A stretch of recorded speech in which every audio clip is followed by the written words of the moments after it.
हम बात कर रहे थे पिछली वीडियो में नल वैल्यूज के रिगार्डिंग।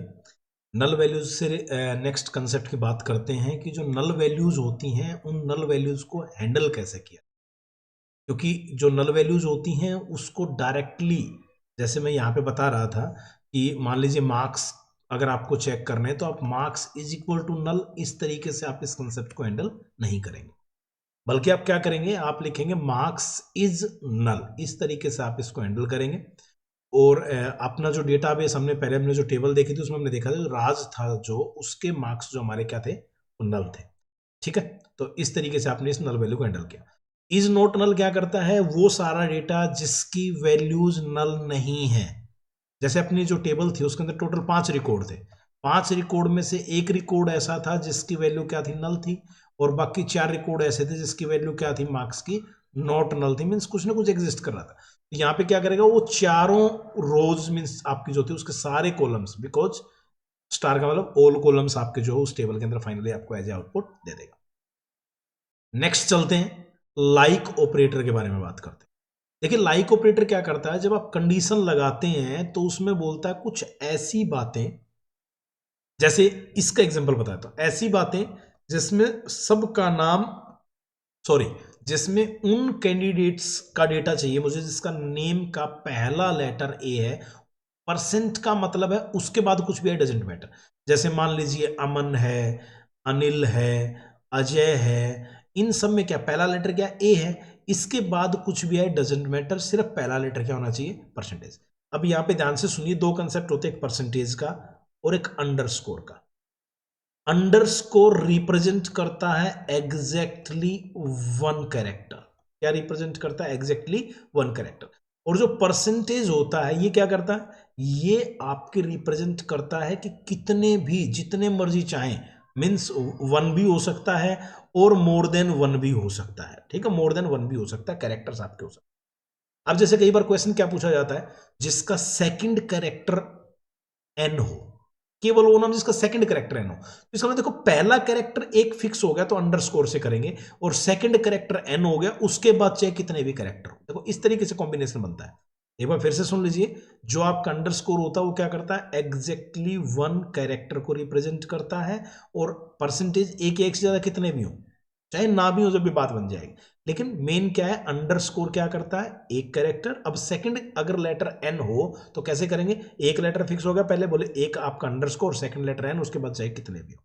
इस तरीके से आपके लाइक के अंदर काम करता है लाइक। अगर मैं बोलूं सेकंड लास्ट लेटर नाम का क्या हो, आई हो, तो सेकंड लास्ट का मतलब क्या होगा, लास्ट एक फिक्स हो गया, सेकंड लास्ट आई हो गया, इससे पहले कितने भी हो जाए। तो इस तरीके से आप क्या करेंगे, लाइक ऑपरेटर से पैटर्न मैचिंग का केस को आप कर सकते हैं, अपनी कंडीशन लगा के डेटा फाइंड आउट कर।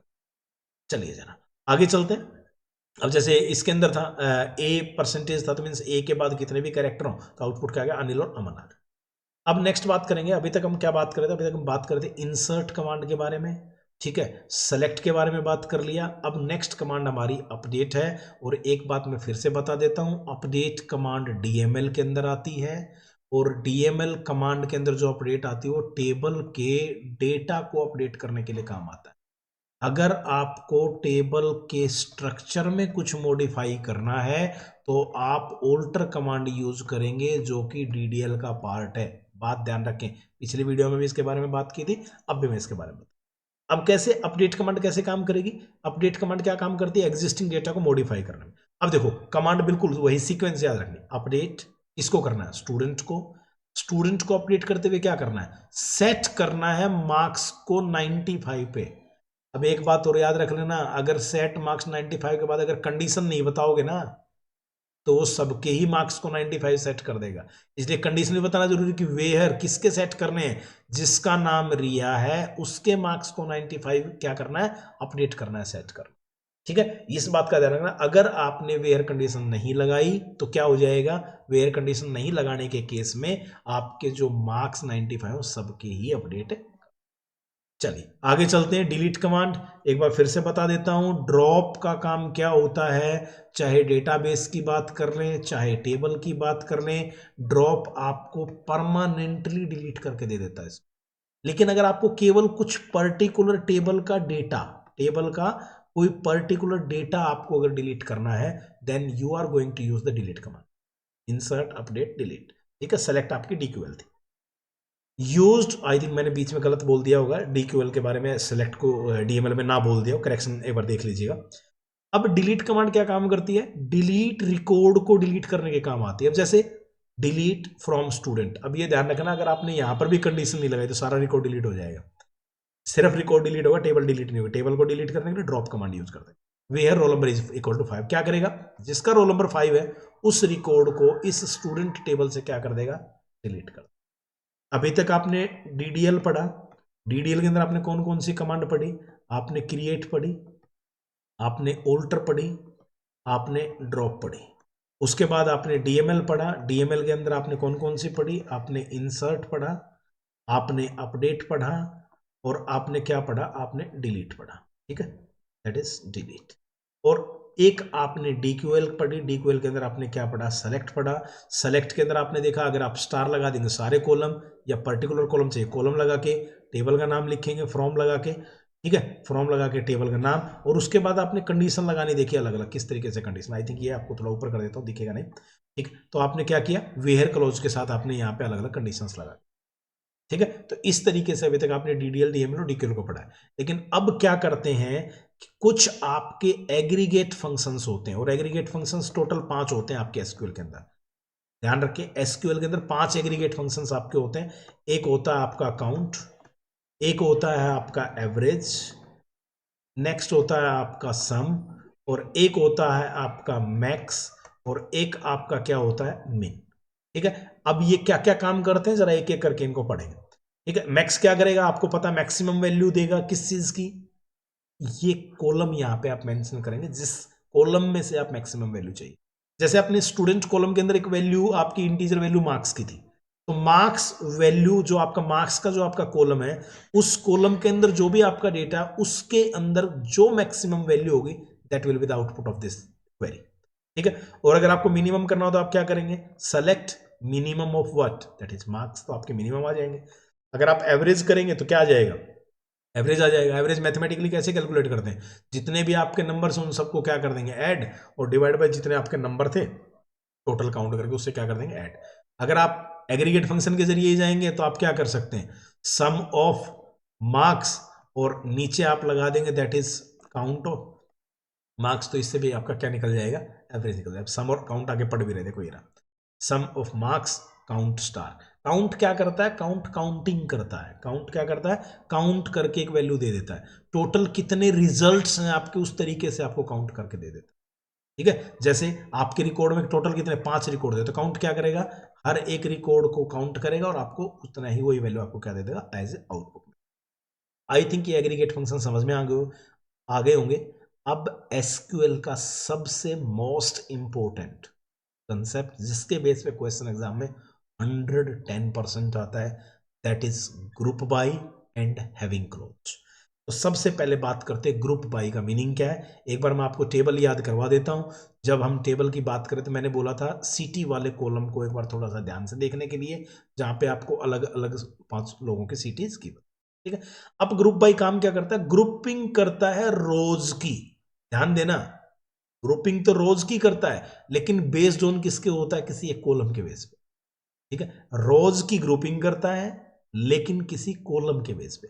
जैसे सेलेक्ट सीटी दिखाना है और उसकी काउंटिंग दिखानी है सीटी की, काउंट स्टार का मतलब ये सीटी को काउंट कर लेगा। फ्रॉम स्टूडेंट ग्रुप बाय सीटी। अब ये क्वेरी काम कैसे करती है, पहले इसकी वर्किंग समझ लो। पहले क्या होगा, जो आपका सीटी है ना, इसके बेस पे आपकी ग्रुपिंग करेगा। आपकी ग्रुपिंग कर दी। अब ग्रुपिंग कैसे करेगा, जैसे इसने ग्रुपिंग करी दिल्ली, फिर दिल्ली, फिर आपकी दिल्ली, और फिर मान लीजिए एक पुणे थी शायद और एक मुंबई थी। उसके बाद ये काउंट फंक्शन काम करना स्टार्ट करेगा। काउंट फंक्शन फिर क्या करेगा, फिर दिल्ली में जो मल्टीपल है उसको क्या बना देगा, उसको एक सिंगल आपकी रो बना देगा, और सिंगल रो बना के क्या बोलेगा, बोले जी जो आपकी दिल्ली है ना, दिल्ली आपकी कितनी बार है, 3 टाइम्स, 3 लोगों की सिटी है। मुंबई आपकी 1 की सिटी है और पुणे आपकी 1 की सिटी है। इसकी जो वर्किंग थी वो वर्किंग पे ध्यान रखना है, पहले जिसके बेस पे ग्रुपिंग करनी है सिटी के बेस पे ग्रुपिंग करेगा, और उसके बाद काउंट ऑपरेशन परफॉर्म किया। आई होप ग्रुप वाई समझ में आ गया हो। अब बात करते हैं हैविंग क्लोज की। अब हैविंग क्लोज कैसे काम करता है? देखो, जब आप पर्टिकुलरली वहां पर, जब इससे पहले आप टेबल पे कंडीशन लगा रहे थे तो आप वेयर का यूज करते थे, वेयर का यूज करके आप कंडीशन लगा देते थे। लेकिन जब फिल्टर करना हो ग्रुप्ड डेटा को, अभी जैसे आपने क्या किया, अभी आपने ग्रुपिंग की, तो उस ग्रुप्ड डेटा को अगर फिल्टर करना है, अगर अनग्रुप्ड था तो वेयर लगा रहे थे, लेकिन अगर ग्रुप्ड डेटा है वहां पे अगर आपको फिल्ट्रेशन करनी है तो आप किसका यूज करेंगे? हैविंग क्लोज का। इसीलिए इसका कॉम्बिनेशन पे क्वेश्चन आता है ग्रुप बाय और हैविंग क्लोज के ऊपर। ठीक है, तो इस कंसेप्ट को थोड़ा सा अच्छा देखेगा। तो क्या किया, सेलेक्ट किया, सिटी को काउंट करवा लिया, फ्रॉम स्टूडेंट से ग्रुप बाय सिटी, यहां तक आपने क्या किया, ग्रुपिंग करवा दी। अब ग्रुपिंग करवाने के बाद आपको कंडीशन लगानी है, आपको वो रिजल्ट में दिखाना है हैविंग मींस कंडीशन लगाई जहां पे काउंट स्टार मींस जो भी आपने काउंटिंग करवाई उसकी वैल्यू एक से ज्यादा हो। अब ध्यान रखना, एक वाली नहीं ली, एक से ज्यादा ली, तो अब आपके केवल के आउटपुट में क्या आएगा? दिल्ली आएगा। केवल आउटपुट में क्या आएगा इस बार? दिल्ली आएगा। ठीक है, क्यों आएगा दिल्ली? क्योंकि पुणे और मुंबई की वैल्यू क्या थी आपके? ओनली। ठीक है, जो कि आपके इस बार कंसिडर। आगे चलते हैं। वेहर क्या करता है? रो को फिल्टर करता है, हैविंग ग्रुप को फिल्टर करता है, डिस्टिंक्ट डुप्लीकेट वैल्यूज को रिमूव करता है, लाइक पैटर्न मैचिंग के लिए काम आता है, नल हैंडल्ड यूजिंग इज नल या इज नॉट नल, और ग्रुप बाय हैविंग जो मैंने आपको बताया सबसे इंपॉर्टेंट कंसेप्ट है आपका। ठीक है, प्रैक्टिकल क्वेश्चंस कुछ देखते हैं। ये आपके प्रैक्टिकल है कि ये क्या रिजल्ट देगा। ये आपको सबसे पहली बात केवल एक ही कॉलम देगा, दैट इज नेम। उसके अंदर आपके स्टूडेंट टेबल से जिस कैंडिडेट के मार्क्स 80 से ज्यादा होंगे उनके नाम आपको यहां पर के लिख के देगा। इस तरीके से केवल आपका आउटपुट जनरेट होगा। यही ध्यान रखना कौन कौन से कॉलम्स आउटपुट में आएंगे। उसके बाद यहां से पता चला कौन कौन सी रोज आउटपुट में। ठीक है, डिस्टिंक्ट क्लास फ्रॉम स्टूडेंट क्या करेगा? स्टूडेंट टेबल से जो क्लास है उसकी डिस्टिंक्ट वैल्यूज। अगर मान लीजिए आपकी 11th क्लास 4 बच्चों के पास है और 12th क्लास 3 बच्चों के पास है, तो ये 4 और 3 नहीं देगा, डुप्लीकेट वैल्यूज को हटा देगा, केवल आपको रिजल्ट में 11th और 12 देगा। सीक्वेंस जो होगा हो सकता है 12 11 भी आ जाए, 11 12 भी आ जाए, ये डिपेंड करता है जिस टाइम पे आपकी क्वेरी रन होगी।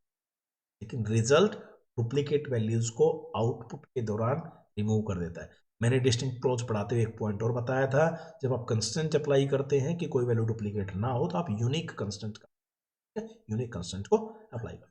नेक्स्ट क्या बोल रहा है? अब देखो ये क्या बोल रहा है, एक ऐसा आपको मींस उन सारे लोगों का, सारे कॉलम्स का रिकॉर्ड आएगा आपके पास स्टूडेंट टेबल से जिनके नाम का आखिरी अक्षर ए हो।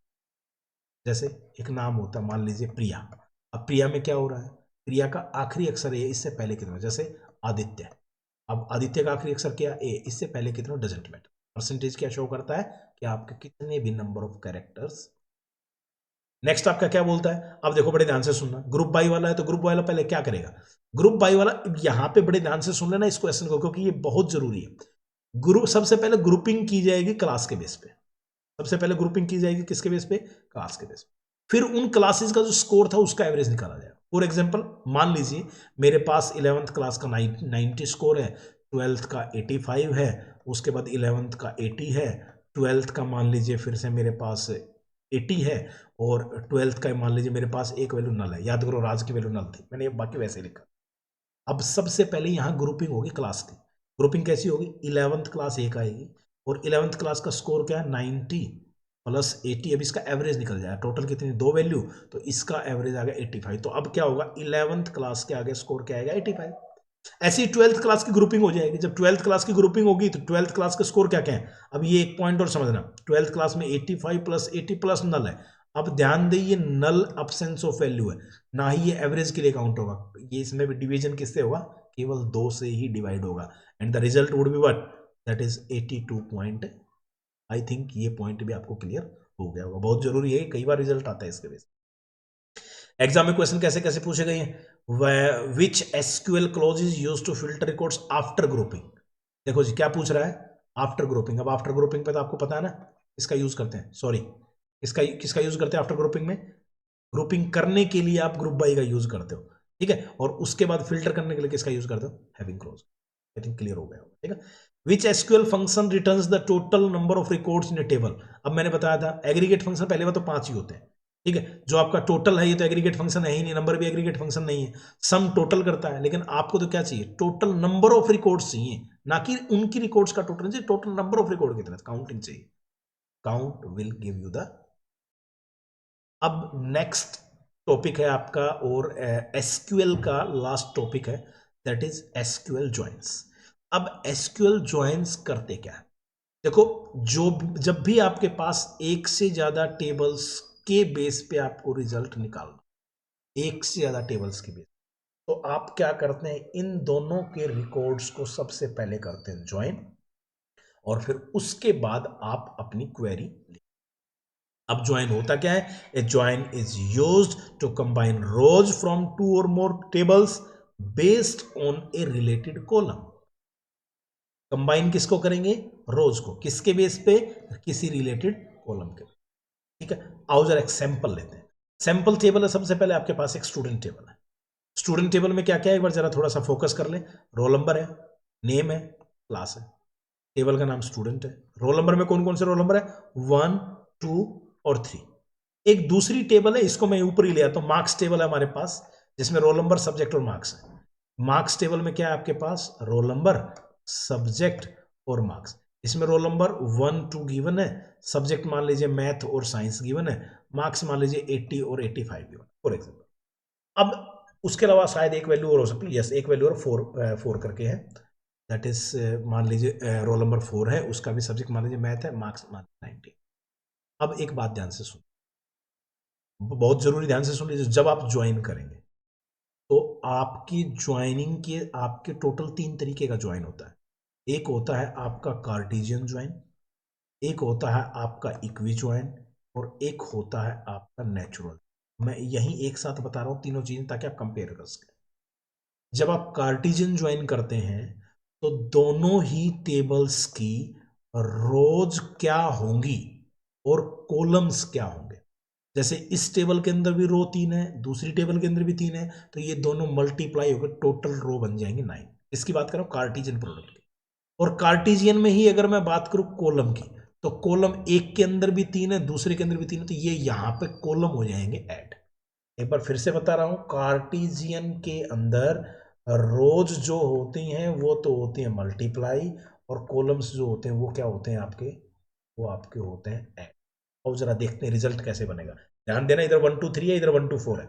अब देखो, जब आप कार्टेशियन की बात करेंगे तो क्या हुआ, सबसे पहले जो आपका 1 का रिकॉर्ड था, देखो 1 का रिकॉर्ड दूसरी टेबल के 1 के साथ, 1 का रिकॉर्ड दूसरी टेबल के 2 के साथ, 1 का रिकॉर्ड दूसरी टेबल के 4 के साथ। ऐसे ही 2 वाला रिकॉर्ड, 2 वाला रिकॉर्ड भी सबसे पहले दूसरे के 1 के साथ, 2 के साथ, 4 के साथ। इन द सेम विथ 3 वाला रिकॉर्ड भी क्या हो जाएगा, इसके 1 के साथ, 2 के साथ और 4 के साथ। ठीक है, 1 के साथ, 2 के साथ और 4 के साथ। और रोज आपकी टोटल कितनी बन गई, 9। लेकिन अगर आप कॉलम्स की बात करें, दोनों के अंदर 3 3 कॉलम थे, तो टोटल कॉलम आपके कितने हो गए, 6। टोटल कॉलम आपके कितने हो गए, ये कौन सा था आपका, दैट इज कार्टेशियन। अब मेन इशू क्या आया, बोले यार ये जो नंबर ऑफ रोज है ना, 9 की जरूरत ही नहीं है, हमें तो केवल जब 2 टेबल में से डेटा उठाना है, तो जो कॉलम हमारा कॉलम है, जो कॉमन कॉलम है, उस कॉमन कॉलम में भी जो वैल्यूज इक्वल है ना, उसी का तो रिजल्ट हम दोनों टेबल को मर्ज करके उठा सकते हैं। तो इसलिए कंसेप्ट आया, जो ये नंबर ऑफ रोज आपकी ज्यादा थी, इन नंबर ऑफ रोज को कम करने के लिए आपके पास कंसेप्ट आया इक्वी ज्वाइन का। अब इक्वी ज्वाइन, अच्छा, कार्टेशियन प्रोडक्ट लिखा कैसे जाता है, एक बार एसक्यूएल में ये और सुन लो। कुछ नहीं करना, सेलेक्ट स्टार फ्रॉम, जैसे आप एक टेबल का नाम लिखते थे ना, उसके बाद दूसरी टेबल का नाम जस्ट कोमा लगा के दूसरी टेबल का नाम और लिख दो, बस इतना ही करना है। जैसे सेलेक्ट स्टार फ्रॉम, मान लीजिए एक टेबल स्टूडेंट है और दूसरी टेबल मान लीजिए फीस है, और बस क्लोज कर दे, तो क्या होगा, इससे आपका कार्टेशियन प्रोडक्ट होगा। लेकिन इसके बाद आता है equi join. Equi join equal वाली कंडीशन पे काम करता है। जो आपका कॉमन कॉलम है ना, जो भी कॉलम आपका क्या कॉमन है, उसकी जो वैल्यूज आपकी रोज के अंदर इक्वल है, केवल उन्हीं का ज्वाइन हो। अब लिखते कैसे हैं, देखो कार्टेशियन जो लिखते थे वो तक सेम है, सेलेक्ट स्टार फ्रॉम स्टूडेंट को मार्क्स। सिर्फ अब कंडीशन क्या लगी, कौन से को करना है, वेयर, जहां पे स्टूडेंट टेबल का roll number, student dot roll number, और मार्क्स टेबल का roll number means marks dot roll number, ये दोनों क्या हो, इक्वल हो। ये क्या हो गया, इक्वल वैल्यू पे काम कर रहा है, इसलिए इसको क्या बोलते हैं, इक्वी जॉइन। इसको एक तरीके से और लिख सकते हैं, बता देता हूं। दैट इज, मान लीजिए लिखा सेलेक्ट स्टार फ्रॉम, अगर मैं यहां स्टूडेंट और जो मार्क्स लिख रहा हूं इसके साथ मान लीजिए मैंने लिखा student space S, marks space M, तो अब मैं जब यहां पे वेयर कंडीशन लगाऊंगा तो मैं ये भी कर सकता हूं, S dot roll number is equal to M dot roll number. मैं ऐसे भी इस क्वेरी को लिख सकता हूं, अगर मैं स्टूडेंट के साथ उसको alias S, simple student space S, marks space M लिखूंगा, तो मैं यहां पे पूरा ना लिखने के बजाय टेबल का नाम डॉट लगा के भी कॉलम्स को इक्वल वैल्यू करके दिखा सकता हूं। अब इसका आउटपुट क्या होगा, अब इसमें क्या होगा, जो आपकी कॉमन कॉलम है उनकी वैल्यू जहां जहां इक्वल थी। अब ध्यान दो, जो हमारा डेटा था ना उसमें पहली टेबल के अंदर 1 2 और 3 रोल नंबर थे, दूसरी में 1 2 और 4 थे। अब इसमें कॉमन कौन कौन से रोल नंबर हुए, 1 और 2 है, तो केवल 1 और 2 वाला ही डेटा आपको दिखेगा। कैसे, कॉलम तो आपके सारे आ गए, पहली टेबल के भी तीनों, दूसरी टेबल के भी तीनों। अब लेकिन रोल नंबर किसके किसके आए, जहां पे स्टूडेंट का रोल नंबर 1 था और मार्क्स का रोल नंबर भी 1 था, क्योंकि इसी से तो पता चलेगा कि अनिल 12वीं क्लास का है जिसके मैथ में 90 मार्क्स है, केवल वही रिकॉर्ड आया। फिर आया, बोले जिसका रोल नंबर 2 था स्टूडेंट टेबल में रिया का, उसी का मार्क्स टेबल के अंदर भी रोल नंबर 2 था, तभी तो पता चलेगा रिया के साइंस में 85 मार्क्स है। लेकिन अब बोले कि एक बात और हो गई यार, बोले जब ये आपने डेटा निकाल ही लिया इक्वल पे, लेकिन ये रोल नंबर कॉलम जो है ना, आपका रोल नंबर वाला जो कॉलम है, ये रिपीट क्यों हो रहा है, ये भी तो रिपीट नहीं होना चाहिए। तो यहां से फिर नेक्स्ट जो आपके ज्वाइन का, इक्वी ज्वाइन के बाद जो नेक्स्ट आपका ज्वाइन आता है, दैट इज नेचुरल ज्वाइन, उसका यूज होना स्टार्ट हो। तो नेचुरल ज्वाइन क्या कर देगा, देखो सबसे पहले कार्टेशियन में नंबर ऑफ रोज बहुत ज्यादा आई, मल्टीप्लाई हो गई, कॉलम्स तो ऐड हुए थे, मल्टीप्लाई क्या हो गई, रोज। इक्वी ज्वाइन पे आए तो कॉलम्स तो उतने ही रहे, ऐड हो गए, लेकिन आपकी जो रोज थी वो इक्वल कंडीशन के बेस पे आ गई, जिससे क्या हो गया, आपकी नंबर ऑफ रोज कम हो गई। लेकिन अब नेचुरल ज्वाइन बोले यार कॉलम को भी रिपीट क्यों होने देना है, तो उसके लिए नेचुरल ज्वाइन है। नेचुरल ज्वाइन क्या करता है, ऑटोमेटिकली ज्वाइन कर देता है, क्या कर देता है, ऑटोमेटिकली ज्वाइन कर देता है टेबल को based on what, common column with the same name. अब जैसे लिखते कैसे यार, बड़ा सिंपल है, सेलेक्ट स्टार फ्रॉम टेबल का नाम और दोनों टेबल के बीच में नेचुरल ज्वाइन वर्ड लिख देंगे, कार्टेशियन में कॉमा लगा देते दोनों के बीच में, और कार्टेशियन से आगे बढ़े इक्वी ज्वाइन में तो वहां पे आप वेयर कंडीशन लगा के कॉमन ले लेते थे, लेकिन यहां तो कुछ नहीं करना है, यहाँ तो सीधा नेचुरल ज्वाइन लिखना है। अब नेचुरल ज्वाइन क्या करेगा, जो कॉमन कॉलम था ना, नेम और सॉरी रोल नंबर, वो अब देखो एक ही बार है, बाकी कॉलम जो आपके डिफरेंट थे वो आ गए, और डेटा अब एक बार है तो वो 1 और 2 जो कॉमन थे रोल नंबर उन्हीं का। अब कॉमन कॉलम रोल नंबर जो अपीयरेंस हो रहा है 1 में, ये था आपका ज्वाइन, जो अलग अलग दो टेबल्स को ज्वाइन करके आपकी को। अब एक छोटा सा आपको बता दिया यहाँ पे डिफरेंस कि ज्वाइन के बीच में डिफरेंस क्या होता है। कार्टेशियन में कोई कंडीशन नहीं लगती आउट पर, और इक्वी ज्वाइन में कंडीशन लगती है required. Natural join automatic condition को क्या कर देता है, अपने एक्सट्रैक्ट कर लेता है। आउटपुट का साइज कार्टेशियन में मैक्सिमम रहता है, इक्वी ज्वाइन और नेचुरल में रिड्यूस्ड रह जाता है। और डुप्लीकेट कॉलम कार्टेशियन में भी होते हैं, इक्वी ज्वाइन में भी होते हैं, लेकिन नेचुरल के अंदर नहीं होते। कई बार ये क्वेश्चन पूछ लिया जाता है थ्योरेटिकल में कि ज्वाइन क्या होता है, डिफरेंट टाइप्स ऑफ ज्वाइन क्या होते हैं, उनके बीच में डिफरेंस क्या होता है, ठीक है, तो इसलिए इसको थोड़ा देख लीजिए। ये कुछ आपके मेन पॉइंट्स जिसके बारे में बात कर लिया। कार्टेशियन के अंदर कोई कंडीशन नहीं लगती है, ठीक है, इक्वी ज्वाइन में यूज करते हैं वेयर का, नेचुरल ज्वाइन ऑटोमेटिक मैच कर लेता है, और नेचुरल ज्वाइन क्या कर देता है, रिमूव कर देता है डुप्लीकेट कॉलम को। ओके, कुछ प्रैक्टिकल एग्जांपल्स हैं, क्या रिजल्ट देगा, सेलेक्ट नेम और सब्जेक्ट कहाँ से। अब ये देखो कौन सा आपका है, स्टूडेंट कॉमा मार्क्स मीन्स कौन सा है आपका, कार्टेशियन ज्वाइन, कार्टेशियन प्रोडक्ट लिख दिया था मैंने गलती से, ये कौन सा आपका कार्टेशियन ज्वाइन है। कार्टेशियन ज्वाइन से क्या करेगा, दो कॉलम लेगा, लेकिन रोज आपकी सारी की सारी मैचिंग कर लेगा। ध्यान रखना, पहली टेबल की एक रो उठाएगा, दूसरी टेबल की सारी रो के साथ, स्टूडेंट की पहली रो उठाएगा, उसकी सारी मार्क्स वाली टेबल के साथ उसको क्या कर देगा, कंबाइन कर देगा, लेकिन कॉलम आउटपुट में दो ही दी। ये कौन सा आ गया, इक्वी ज्वाइन आ गया। इक्वी ज्वाइन किस में, कॉलम तो वही दो उठा रहा है, नेम और मार्क्स, ठीक है, लेकिन इक्वी ज्वाइन में क्या कर रहा है, जहां पे स्टूडेंट का रोल नंबर और मार्क्स टेबल का रोल नंबर दोनों जहां पे कॉमन होंगे, मीन्स यहाँ पे क्या काम कर रहा है, इक्वी ज्वाइन। और थर्ड के अंदर जो क्वेरी है आपकी वो क्या कर रही है, लो जी, उसमें तो सारी कहानी खत्म कर दी, नेचुरल ज्वाइन, ठीक है। अब आप यहां पर भी कंडीशन लगा सकते हैं, जैसे आप इक्वी ज्वाइन के अंदर गए, आपको student dot roll number is equal two marks dot roll number तो लेना ही लेना है, साथ में आपको ये भी देखना है जहां पे मार्क्स क्या हो आपके, ग्रेटर देन 85 हो, केवल उन्हीं बच्चों का नाम आपको यहां पर अब अलग अलग टेबल्स थे, अलग अलग टेबल से डेटा आपको एक्सट्रैक्ट करना था, रिट्राइव करना था, लेकिन आपको साथ में ये चीज़ भी चेक करनी थी कि बच्चों के मार्क्स जिसके 85 हों और उस बच्चे का नाम मुझे चाहिए। तो 2 अलग अलग टेबल से आपने एक भी ज्वाइन लगाया, साथ में एक कंडीशन और आपने लगाया। ठीक है। Question, what is the result of a Cartesian product two table having 3 and 4 records. Record का मतलब रो होती हैं। अब 3 और 4 अगर रिकॉर्ड है तो कितना हो जाएगा, टोटल नंबर ऑफ आपके रिकॉर्ड कितने हो जाएंगे, 12 हो जाएंगे। ठीक है। और right SQL query to display student name along with their marks by joining student and marks table. देखो एसक्यूएल क्वेरी लिखनी है, इसके लिए डिस्प्ले करना है क्या, स्टूडेंट के नेम। तो सेलेक्ट क्या करने हैं, नेम अलोंग विद देयर क्या, that is marks by joining student and marks table. तो क्या होगा, दिस कहां से, फ्रॉम, अब कौन सा ज्वाइन करना है स्टूडेंट और मार्क्स को, तो क्या कर दो, फ्रॉम स्टूडेंट कोमा मार्क्स कर दीजिए, क्या दिक्कत है, फिर कोई लगा दी स्टूडेंट कोमा करके क्या कर दिया मार्क्स। ठीक है। तो इस तरीके से आपका ये, इसी के साथ आपका एसक्यूएल का चैप्टर कंप्लीट होता है। नेक्स्ट वीडियो में हम लोग देखेंगे किस तरीके से पाइथन की और एसक्यूएल की कनेक्टिविटी एक दूसरे के साथ। Thank you.